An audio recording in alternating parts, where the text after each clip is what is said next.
Good evening and welcome. I am Amarachi Ubani. Tonight, rainstorm wreaks havoc in Ekiti State, electric poles, homes and vehicles destroyed. Jubilation in Port Harcourt, the River State capital, as court frees 35 Biafra agitators. Ahead of the closure of Abuja Airport, acting president inspects facilities at Kaduna Airport, asks contractors to speed up work to meet the deadline. And son of former opposition leader in the DRC to succeed his father as the leader of the opposition party.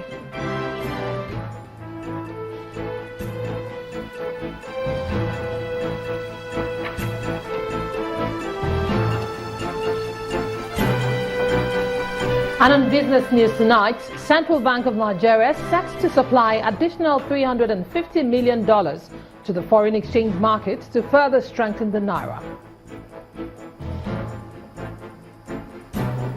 On sports news tonight, International Olympic Committee probes bribery claims against former Namibian sprinter and IOC member Frankie Fredericks.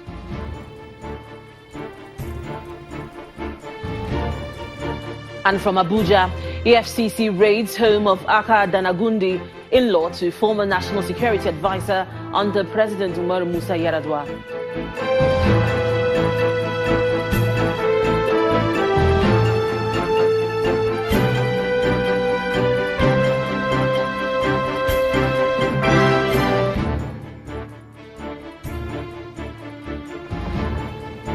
We begin tonight with a rainstorm in Ekiti, the Ekiti state capital, which has wreaked havoc in the city. The rain, which lasted over 2 hours, destroyed roofs of houses and pulled down electric poles and cables and damaged many vehicles. The situation has left residents terrified.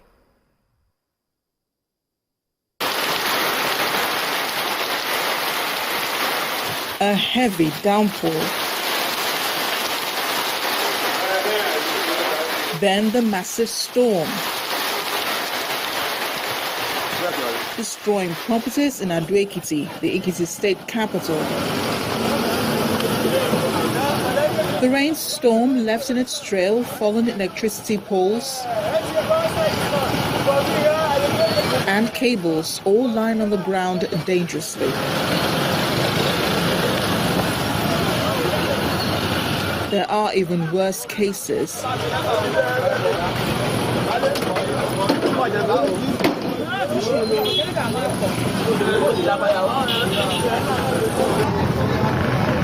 Poles falling on cars and rooftops being blown away.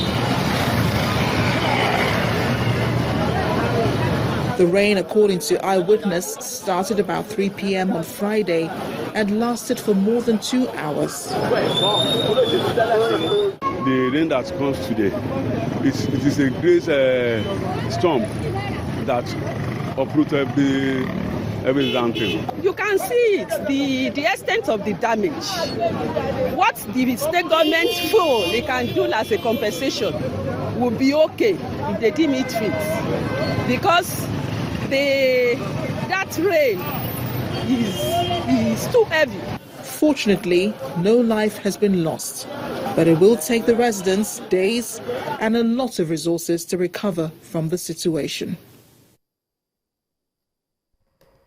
Jubilation by 35 pro-Biafra agitators who have just regained their freedom in the premises of the River State Judiciary Complex in Port Harcourt after Chief Magistrate Court discharged them. They were arrested by the police on January 20th during a rally in solidarity with the U.S. President Donald Trump. The agitators were charged by police on 2 counts bordering on conspiracy to commit treason and treasonable felony.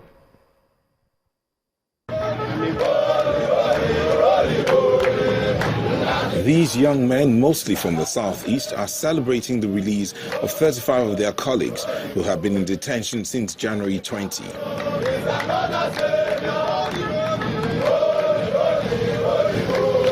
They are among those arrested by the police as they were showing solidarity with U.S. President Donald Trump during his inauguration as the United States President.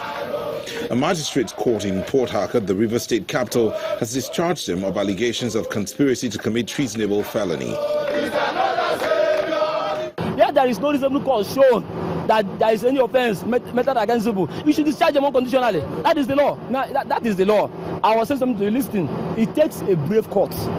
There may be a law, there may be a right, but for that law to take effect, you have to give voice to the court. The court is courageous. For me, it's victory to the judiciary, victory to the masses, to the defendant, and to all of us. It restores confidence. Give me music, brother. Discharging the accused persons on Friday, the magistrate says treasonable felony is a capital offence punishable by death. According to him, the court has the constitutional power to discharge the accused persons on the grounds of lack of diligent prosecution, especially as the Commissioner of Police, the Director of Public Prosecution, DPP, failed to show interest in the prosecution within the 37 days that the agitators were in prison custody.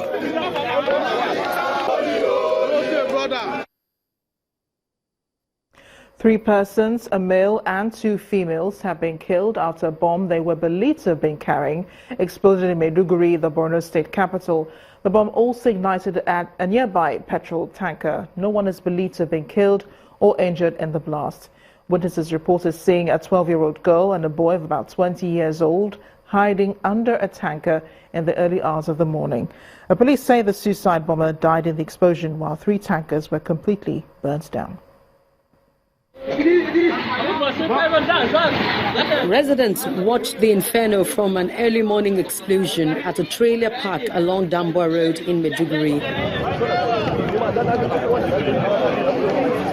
Shortly after, security operatives and civilian security volunteers surround the area. Witnesses say after the first blast, the two other assailants experienced moments of hesitation before they finally carried out their deadly assignments. Some minutes before 3 in the morning, we heard bomb sounds. So one of our boys came to tell me about the location of the bomb. When I came here, there were still two people hiding under the tanker. We pleaded with them to come out and not detonate their bomb, promising to help them. The boy even started to come out, but he later changed his mind and blew off when we ran back.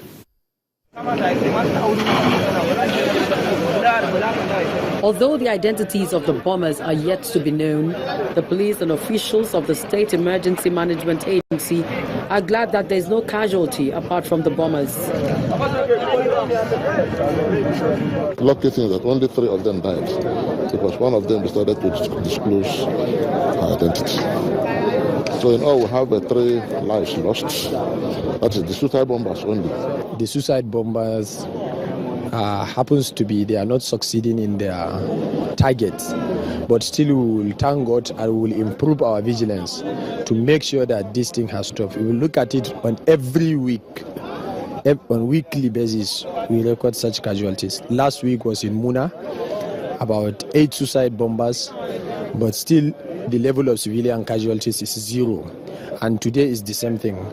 And I'm telling you, this is about the 8th suicide bombing that is being occurring that we didn't record any civilian casualties after the university tragedy. Security agents have combed and neutralized the area, just as the oil vendors have transferred the product to another tanker for onward delivery. Residents of Dambwa and other neighboring cities are hoping that incidents like this will soon be a thing of the past, especially with the renewed vigilance of both security operatives and members of the civilian JTF. Away from disasters to the visit of the acting president to Kaduna, where he asked contractors handling the rehabilitation of the Kaduna airport to speed up work in order to meet the March 8th deadline for the closure of the Nnamdi Azikiwe International Airport, Abuja.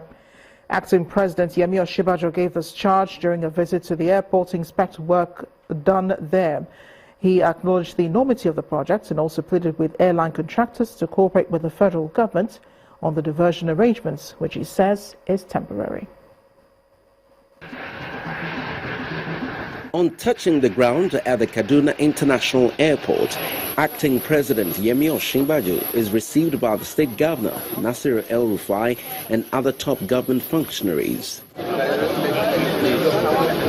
Accompanied by the Ministers of Information, Lai Mohammed, Transport, Chibike Amechi, and Minister of State for Aviation, Hadi Sirika, Professor Osinbajo is conducted around the facility by the Managing Director of the Federal Airports Authority of Nigeria, FAN, Mr. Saleh Dunoma. The areas inspected by the acting president included the conveyor belt, runway, new departure and arrival sections, screening machines, and the new VIP lounge. Professor Osinbajo then urges the contractors to expedite action on the airport renovation without compromising standards.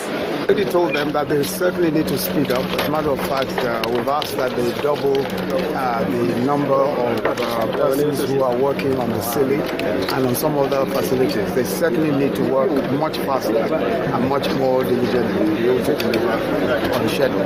Within a very, very short period thereafter, it should at least be in a very usable and comfortable state. The acting president's visit is not just all inspection, as these dancers add some side attraction to the admiration of those present.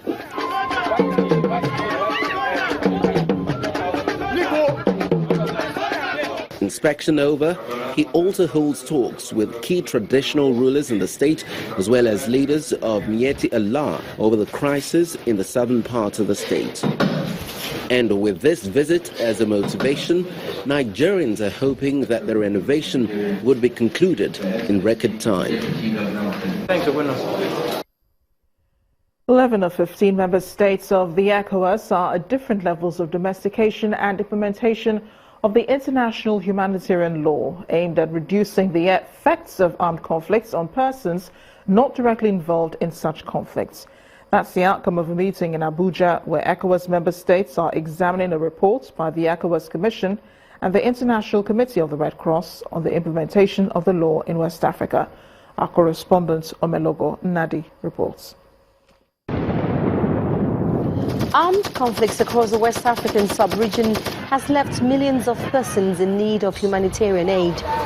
International Committee of the Red Cross, ICRC, reports over 9 million persons needing different forms of humanitarian assistance in the Lake Chad Basin alone.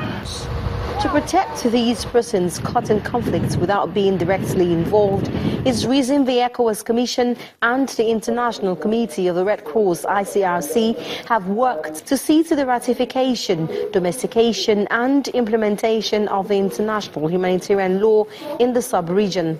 It's critically important that the ECOWAS Commission and the ICRC continue to support ECOWAS member states in taking steps to domesticate and implement IHL Treaty. This is a vital step in strengthening the legal protection for persons affected by armed conflict and ultimately ensuring the parties to armed conflict to respect and ensure respect for their IHL obligations. We have been having meetings with member states since 2000, and we've had 13 meetings, the last one being in June last year. So all member states are interested, and I believe about 11 have already signed. The ICRC and ECOWAS Commission put together a comprehensive report which measures progressive compliance by member states. The compliance is done on a number of bases, as I've said: ratification, domestication, ascension to domestication where required, depending on the legal system of the various countries. And then apart from that, promotion internally. The international humanitarian law is made up of a body of laws, including the Arms Trade Treaty and the African Union Convention on the Protection of Internally Displaced Persons, among others. The ECOWAS Commission is set to adopt a new plan of action that will ensure its full implementation and domestication in the region. Omelogo Nadi, Channels Television News. In part two, after the break, tribunal gives 2 days leave to Edo State Governor Godwin Obaseki to harmonize witnesses and close case. We'll be back with that. Please stay with us.